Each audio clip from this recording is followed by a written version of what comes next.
For later hating. So that I don't have to. All right. Tony, can you kick the lights for it? So hello, Lisa, can you hear me? I can. Can you hear me? I can. Thank you so much for being here. Hi. So I've already told them all your dirty little secrets and who you are. Awesome.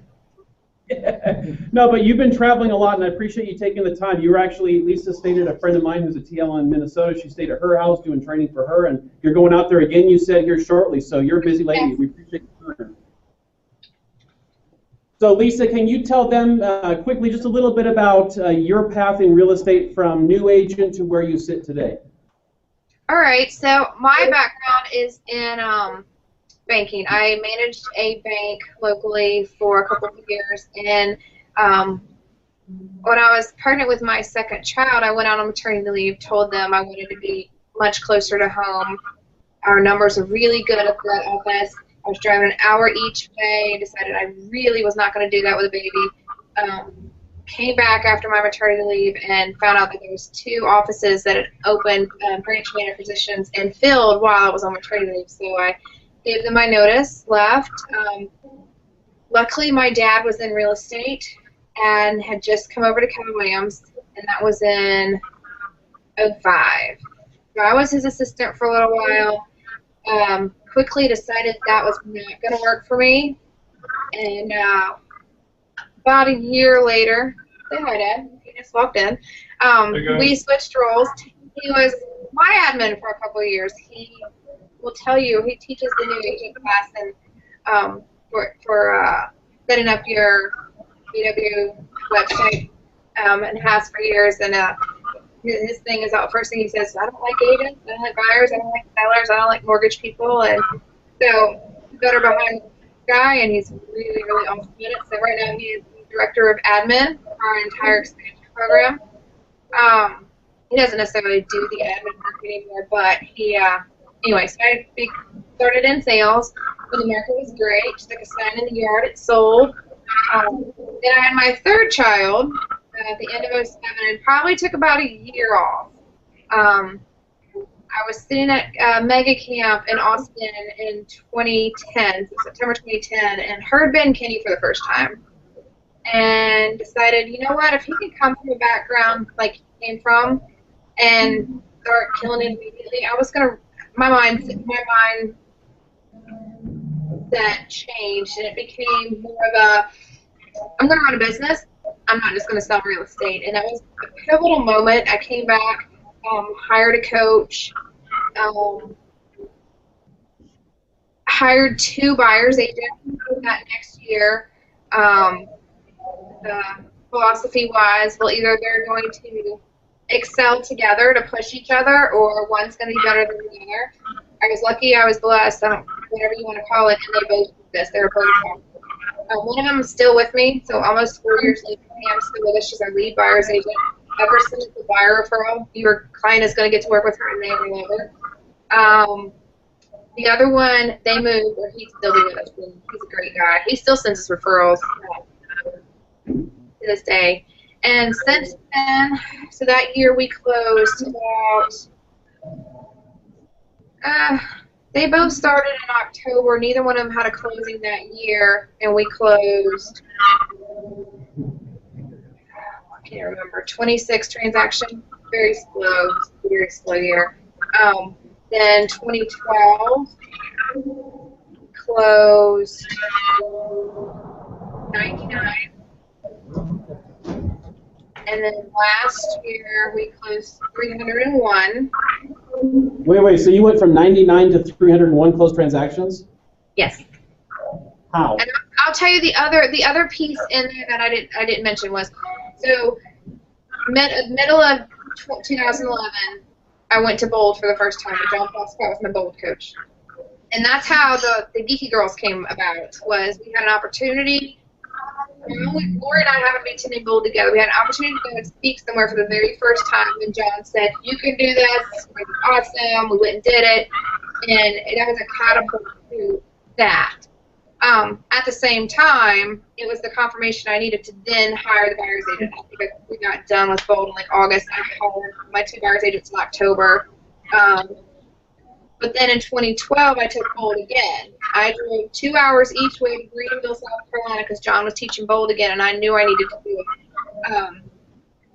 And so that I took bold again for the second time. And then last year I took it again in late summer, I guess.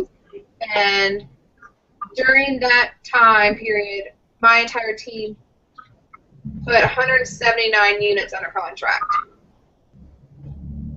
So that 8-week period, it was crazy. But I had a good portion of my team in bold too. There were 6 of us in bold. Okay, so Lisa, I got a question for you. I know that you do a lot of things right. What maybe did you not do right from the 99 to the 301 that you saw maybe making a difference? What did you change there? What would I change? I would change the way I hired and who I hired. Recruit Select is there. Recruit Select, however he's been, it's Recruit Select. Who's been to Recruit Select?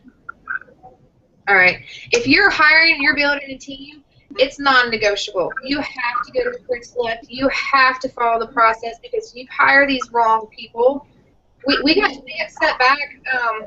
We should have closed 500 last year. We had a major meltdown in the middle of the year. Our closer left. She was a whole person. She wasn't culture. She didn't fit. And we paid a severe price for a bad hire that I made. I mean, there's no bones about it. I made that hire out of desperation. I didn't take her through the process. I didn't check all her references. She was a terrible hire. So it's imperative that you have the right people on your team. Lisa, I appreciate that, because I just had a couple agents that looked at me and smiled because they've made the same mistake, maybe. So as far as social media goes, because I know that's a big part of what you guys do too. So as far as social media goes, I know in talking with a lot of the agents here and across the country, there are so many channels and mediums and things that people could be doing. I think really what's most important, what I want them to hear from you is, what do you see as being the top maybe 1 or 2 areas they should focus on? There's a lot they could, but what are the top 1 and 2 things they should absolutely be focusing on in regards to social media? Well, I teach a day-long class, and if you ever want me to come back, let me know. We have, and it's called Where You Should Be Online. I'll tell you right now, the top 2 places you need to be online is you need to have a very defined website. It needs to be the mousetrap and the hub for everything. All the different spokes come out and go back to the website. Everything has to go back to your website. You have to be able to capture, and we don't use the word lead on my team. It's a naughty word. We use the word opportunity. Everyone is, whether it's a buyer or a seller or an investor or someone that's giving you a referral, everyone is an opportunity. I don't have an official title on my team. Technically, I am the CEO, but the title I've given myself is Chief Opportunity Officer. So everyone is an opportunity. Everyone has an opportunity. And, whether they buy or sell now or send a referral, it's all about being able to capture and develop a relationship with them. And the second place that you need to be is, because that's where everyone still is on Facebook. Like it or hate it, it doesn't matter. If you had to pick 2, your website and Facebook are the 2 most important places for your business.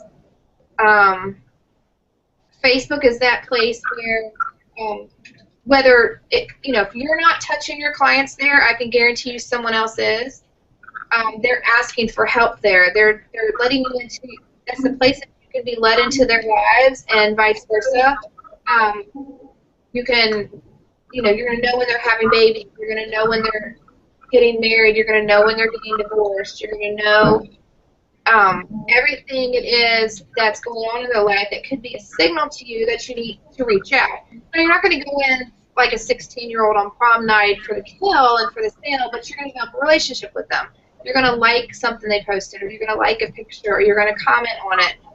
And maybe later, through coming from a place of contribution, you're going to be able to contact and say, if you'd like more information, or just don't make it a place where you're selling. It's social media. It's a place to develop relationships. It's not called selling media. Okay, so now what about business versus personal? Do you have a business page separate from the personal, and how do those two interact for your team? Yeah, we do. So just like with everything else we talk about at KW, the 80-20 rule applies on Facebook as well. Your personal page needs to be 80% personal, 20% business. And it's still not a place that you're going to post your listings. The fastest way to get yourself blocked or hidden or unfriended from someone is to post new listing 123 Main Street, 3 bedrooms, 2 baths. What you could do is if there's something interesting or unique or exciting about that house, or if it's going to sell quickly, you could do, or maybe it has an ugly door. You could say, what color should we paint this door that we're putting on the market at 123 Main Street?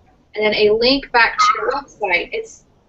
You're still developing a place where you're asking for interaction. You're not just pushing something out there. And on the business page, it's still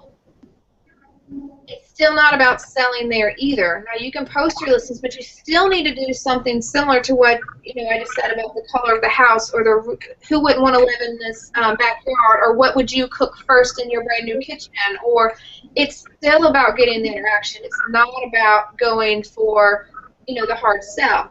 And on your business page, you should do things. You could have people send you articles, or you could find articles from different places. Some of your vendors might write blog posts that you can post there, or you could write blog posts that you're going to post there. Okay, so now do you use an aggregator? Like, do you use Hootsuite or anything else to schedule those posts? I'm sure you're not the one doing a lot of that anymore. Well, no, it's funny. You could go down. You could go to one of our pages, the Live Love Charlotte page, and you could see. I share a lot of local stuff. Like, so if I saw something that I wanted to share, I have access to all of it, and because I like it so much, and it's a passion of mine, and I'm not going to let it. I'm going to make sure that there's something being posted even over the weekend. So if the Panthers they pick up a new player, I'm probably going to post that. Or if so the Bobcats are going to be the Hornets next year. We've posted a decent amount about that. Charlotte was named the #2 city or something. I'll post yesterday, and I will post that this afternoon. We've got a new venture with a nonprofit called Purple Heart Homes, which is military. So, our local veterans, and I was at an event on Saturday. I posted a lot of pictures about that. I don't use Hootsuite unless I'm traveling, but I did use Hootsuite a lot when it was just me posting, so I could schedule things onto the page. I don't use Hootsuite and schedule anything on my personal, but I did do it. I will do it on the business. You could just spend an hour Sunday night, have 5 articles ready to go, or 5 postings ready to go for Monday, Tuesday, Wednesday, Thursday, Friday on your page, and not have to worry about your business page for the week. We do blog. We do a lot of blogging on our website. So we have a blog inside of our website that we post a lot to, because we always want to drive them back to the website. Okay, and then just a kind of a continuation, but in a little bit different direction. EAgent versus EAgent C. What do you see the difference? And what are I know there's a big push right now for the rebranding of the EAgent C website that they all have. How do you use the websites? All right, so I cannot speak to EAgent C at all. I'll be completely honest. We have one. It's set up, and I think that's about it. Now, Edge, we have. If you go to mycarolinahome.net, which is my EEdge site, you can see we've got a couple things that are different. We have a place that in the middle we have it where the This Month in Real Estate videos auto-populate every month and change. So we've got video content on our Edge site, and we're getting without even promoting it. I mean, honestly, we don't promote that site at all. We've gotten 2 registrations this week off our listings. We got 2 people that want to go see 2 of our listings on Edge. Okay. Okay, and what do you see, kind of wrapping our time up, because I know your time is short too, what do you see future, what do you see that these agents should be researching, knowing about as far as the tech world in real estate coming forward the end of this year, beginning of next year? What should they be focused on? Have your profile set up on Google+. Have a profile on Twitter. If you like it, use it. Great. If you don't, just have a profile there and maybe find something that can auto-populate there. Instagram for pictures is great. Facebook bought Instagram for $1 billion, so they have big plans for it, I know. And just be present. Your clients are out there. Be where they are. If they're on Pinterest, not that you're going to spend all day on Pinterest, but if they're on Pinterest, have a Pinterest account and be able to post something there. But do not get sucked in. It is a black hole. Just have your profiles completely set up. Have your profiles, and this is going to be a topic that nobody wants to talk about, but have your profiles completely set up with a picture and good contact information on Zillow and Realtor.com and Trulia. And Yelp. And there's one more. Homes.com. You need to have them completely filled out. Whether you use them or not, you still you can search free there. Okay, so even if you're not a premium member, still get your profile set up. Please, please, please, because your clients are searching there, and if they come up on somebody, they've got social aspects to that too. So say you got somebody moving from Charlotte to where you're at, and you don't have a picture, and you don't have it set up.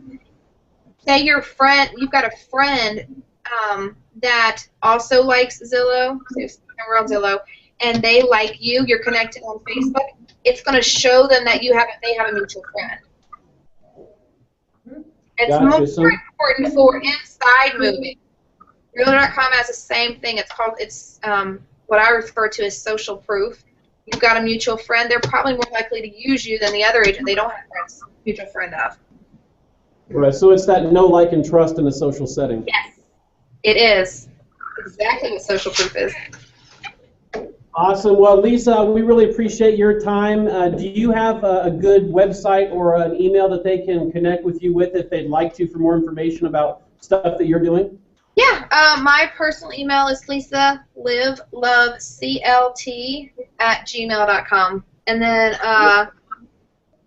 Lisa Archer on Facebook and Twitter and everywhere else.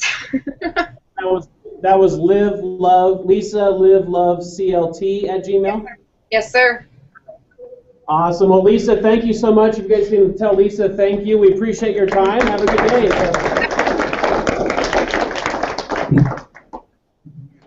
Awesome. All right, guys.